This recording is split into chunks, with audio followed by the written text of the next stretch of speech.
Well, we've been hit by a smooth criminal, ladies and gentlemen. That's right, it's an immigrant hoax. On June 30th, the family of Yuriana Julia Pelaez Calderon held a press conference claiming she had been kidnapped. Yuriana Julia Pelaez Calderon is a Mexican enough name that she really should have been deported for that alone. The 41-year-old undocumented woman who... Now wait a gall darn minute, because I think I found the hoax here. If that's 41 in American, I'm gonna need to know what that translates to in pesos, because that exchange rate is kicking her ass. Okay, not trying to be mean, but that is the hardest 41 years I've seen in a long time. If the woman we're looking at on the screen right now is 41, I'm in my 20s, early 20s. And really what I'm getting at is our lies have to be at least somewhat believable. What's up, everybody? Ty Rivera here, the absolute best LGBTQ comedian in the world. All right, so I wanted to talk about this story because I noticed that legacy media, as they like to say, is not really talking about this story. And I think this story is important on several levels, besides just clowning this woman for looking to be in about her 60s, even though she's 41. But we're going to get to that more later on. But really, I think this story does show how these buffoons that support this kind of tomfoolery, yes, I said tomfoolery, are so quick to buy into any sob story and start sending their money or showing up for press conferences or protesting just to, I guess, feel like they're doing something good for somebody that's less fortunate, that they really will just run with anything. And by the end of this video, I'm going to tell you not only how much money she's raised, which is something I've seen nobody else actually talking about, and also why I think this story exposes Karen Bass, and for anybody that's not familiar, that's the mayor of LA, for the fraud that she is, and why I think the mayor of LA, Karen Bass, should be getting called out by advocates for the undocumented and all of her supporters. So let's just go ahead and get into it. Before we go any further, as always, I'm going to ask that you like, comment, and subscribe. Also, August 16th, I'm going to be doing one show in Phoenix, Arizona. That's one show in Phoenix, Arizona. The link will be down below in the pinned comment. An undocumented woman is facing federal charges after allegedly faking her own kidnapping, accusing ICE agents to then apparently solicit donations through GoFundMe. And that's what they all get for being so stupid. They're so anxious to push this "they got disappeared by ICE" narrative that they actually fell for it with no verification. But I'll tell you what did get disappeared. What got disappeared was the money you threw her way because you got a soft heart and an ass to match. Fox 11's Gina Silva live in Highland Park with more on what we know about 41-year-old here. Gina.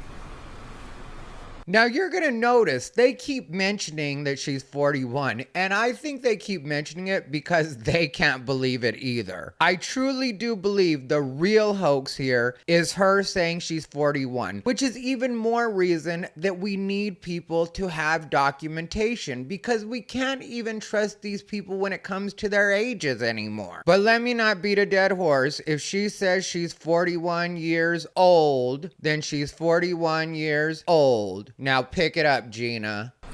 Alex, Christine, it is quite a story. According to federal agents, the woman was in Bakersfield. She was staying there. She was safe, unharmed. Translation: living her best life. Further translation: viviendo la vida más mejor. I don't even really know if that's the way you say that in Spanish. That's how not Mexican. That's how not Mexican I am. But I try, all right? I try. Meanwhile, her family was out here in Los Angeles claiming that she had been kidnapped by masked men and taken to the border. Investigators say none of it was true. Translation: her family was here lying their asses off. And I have no idea how to say that in Spanish, so don't ask. Who I look like, Dora the Explorer? But if you notice, when they were telling that story, one of the reporters back in the studio laughed when she was telling the story. Ask for our authorities to not close our eyes to our families This is not the only family going through this. On June 30th, the family of Yuriana Julia Pelaez Calderon held a press conference claiming she had been kidnapped, possibly by federal agents. They pointed to her vehicle, saying it was abandoned in the parking lot of a Jack in the Box in South Los Angeles.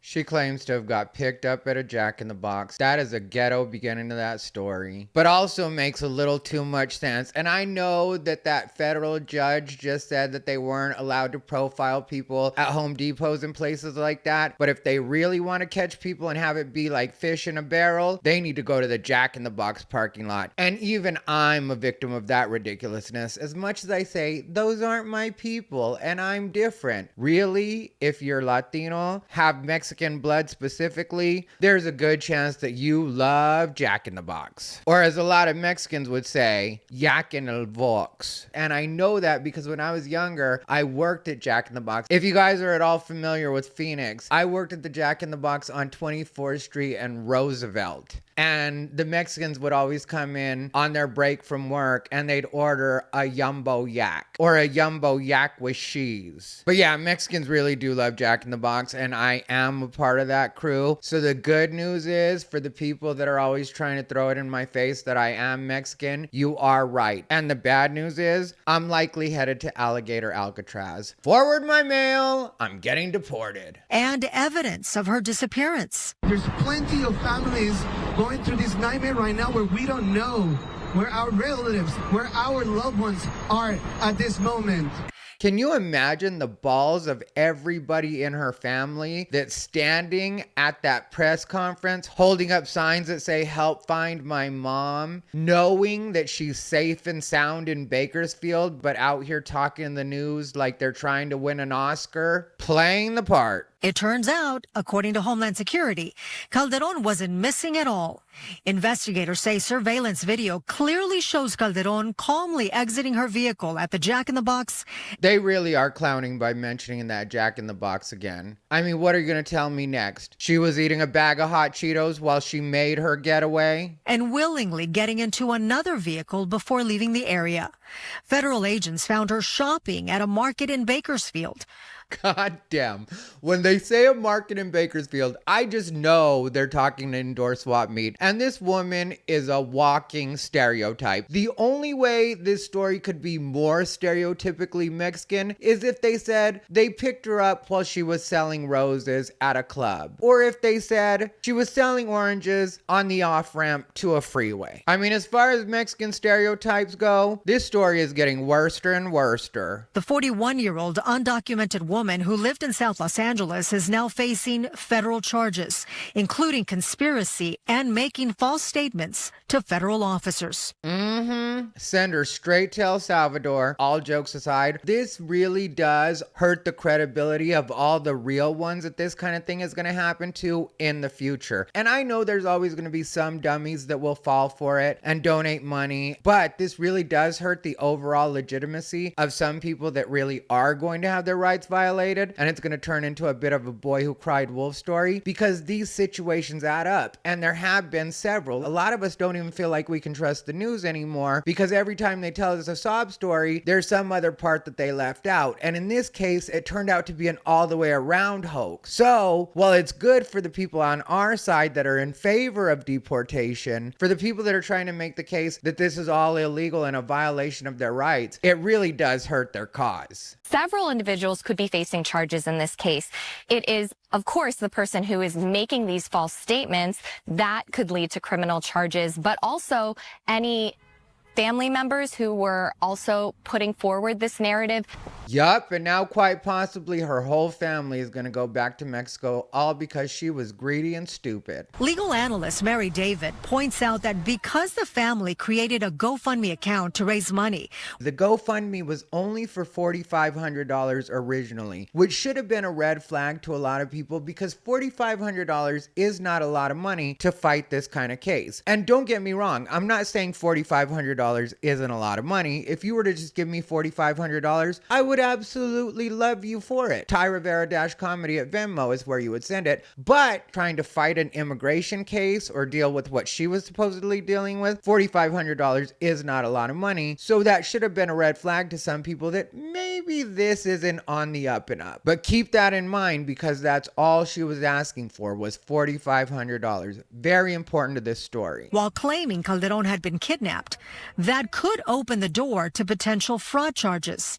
And you know she's going to get the fraud charges. And you know anybody else in her family that they can charge with fraud is going to get charged with fraud. And that's so they can stamp them as criminals and then put them up for expedited deportation. But I don't think that they're just going to deport them right away. I think in order to send a message to other illegals to not pull this kind of stuff, and also to make the idea of coming to the United States less appetizing, what I think they're going to do is go ahead and charge them to the full extent that they can charge them, get as much prison time as they can possibly get out of them, so that other people know not to try this kind of stuff. And I would say, even though I hope they show some sort of leniency towards them, I think that jail time is deserved, and they do deserve to face some actual consequences, because what people do when they put stories out like this is they put ICE at risk, because then people are able to push this idea that ICE is being unfair, that ICE is being a Gestapo, and then that leads to ICE being put in dangerous situations and people thinking it's okay to attack ICE because there's this narrative out there that ICE is just out there kidnapping and disappearing people. And in a story like this, they really deserve it, because ICE didn't do anything at all to her. Technically, she's the one that put the finger on herself by even making up this story. Who knows, they may not have even found her or been paying attention to her until this story happened. In addition, the attorney could also be in trouble. According to the federal complaint, he claimed Calderon was taken to a San Isidro detention center, and when she refused to sign deportation paperwork, Calderon was punished and transferred to a warehouse at an undisclosed location. Yeah, that lawyer definitely needs to be disbarred, because there is no way, in my opinion, that he did not know that this was a hoax. Because in order for him to have not known that this was a hoax, it basically would have taken her either hiring someone or getting somebody that she knew in Bakersfield to pretend to be an officer at a detainment center in order for them to have this conversation with him, whatever it was he supposedly heard. Which wouldn't really make sense, because if you've ever dealt with anybody that's in jail, there's usually a recorded message first, and I would imagine a detainment center would work the same way, where you get that recorded message that says that you're calling whatever the name of the facility is. And I don't really see her running this kind of operation. So, in my opinion, the lawyer definitely did know that he was pushing a hoax and putting out misinformation. If the attorney knew that the statements were false, they can face charges as well. But even if they don't face criminal charges, there certainly could also be civil penalties if they didn't do their due diligence, if they violated any code of ethics. Yeah, at the very least, if we're being generous, he did not do his due diligence. But I think even if he's smart enough to skirt any real trouble, I do think he's going to face some sort of punishment, and it's very likely that he's not going to be able to practice for a minute. If convicted, Calderon faces up to 10 years in federal prison. She is currently in immigration custody. Now, according to the complaint, one of her daughters was well aware that the kidnapping was allegedly a hoax. She could also face criminal charges. Yeah, she's a bad mother for that. And I know that some people are probably going to make excuses for her and be like, you don't know what you would do in that situation. I know that there's nothing worth getting your child in trouble for, even if your child is an adult. And in my opinion, this is all the power of manifestation at work, because this woman and her family repeatedly put it out in the universe that she was being detained by ICE, and now, sure enough, she's being detained by ICE. And it was all for $4,500, which I told you guys, I've heard other people talk about this story, but I have heard nobody mention the actual amount of money that she risked it all for. And so I did a little bit of digging, and I ended up finding out in the New York Post that the amount of money that she had raised when ICE ended up actually busting her was $80. So all of this was for $80. And of course, GoFundMe refunded that $80 to the people that had donated so far. So she doesn't even get to keep the $80. And Karen Bass is looking stupid, because back when this happened, Karen Bass put her picture up and tweeted this. She's a mother from LA, taken out of her car on her way to work and then held in a warehouse as officers hoped she would self-deport. No hearing, just fear. This doesn't make anyone safer. And then DHS put out a tweet when it was announced that this woman had been busted for her hoax. DHS called him out yesterday, tweeting this: "Mayor, you pushed a hoax. There is still time to delete this. This woman was never arrested or kidnapped by ICE or bounty hunters. This criminal illegal alien scammed innocent Americans for money and diverted limited DHS resources from Los Angeles." But really, Karen Bass didn't have time to delete her tweet about it. This story, and the reason that I say that the activists and the advocates for the undocumented really should be on Karen Bass and her supporters should be on her as well, is because not only did Karen Bass not do her due diligence and just take this story at face value, because even if you gave Karen Bass the benefit of the doubt and you said, okay, let's say she was just too busy to fact check it and she was like, why would a person lie about this? And so she honestly did believe that this had just happened, so that's why she put out the statement that she put out. Wouldn't you think that if she really cared about the undocumented population as much as she claims to, that at the very least she would call either the detention center in San Ysidro or she would deal with whoever she usually deals with at ICE and just verify that this woman wasn't just being held hostage in a warehouse, that this woman wasn't just being tortured somewhere in the desert. Like I said, let's say that she didn't feel like there was anything to verify because she 100% trusted that this story was true, which in this day and age, none of us should ever just 100% trust a story is true, especially if you're the mayor of LA and you claim to care so much about this part of the population. You should definitely have checked in to make sure that everything was okay, to make sure that she was being held in at least humane conditions. But she didn't do that. She didn't do that at all. Why did she not do that? Because really it is about lip service and politics, and none of these people care as much as they pretend to. And to get back to the $80 that they were able to raise, I really do feel like that too is a sign of how much people actually do care about these stories. Because you would figure that a story of a mother of 3 or a mother of 4 being disappeared, being kidnapped, would be the kind of story that would really tug at people's heartstrings and make people want to donate. But all that came through was $80, which lets you know that just like Karen Bass, these people that claim to support this cause really don't care about these people as much as they claim to care about these people.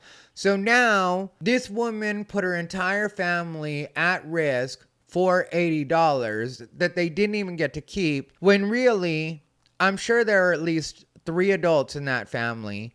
They could have self-deported, collected $1,000 each, so that's a total of $3,000, and each got a trip home, all courtesy of the United States of America. And the fact that they didn't choose to do that, to me, just reinforces what Donald Trump has said about Mexico from the beginning. They are not sending their best. Anyway, that's where I'm at on it. Let me know what you guys think down below in the comments. If you want to see a video of me talking about the trials and tribulations of being queer in the workplace, click the video on your screen. Outside of that, as always, thank you for watching. This has been Ty Rivera, the absolute best LGBTQ comedian in the world.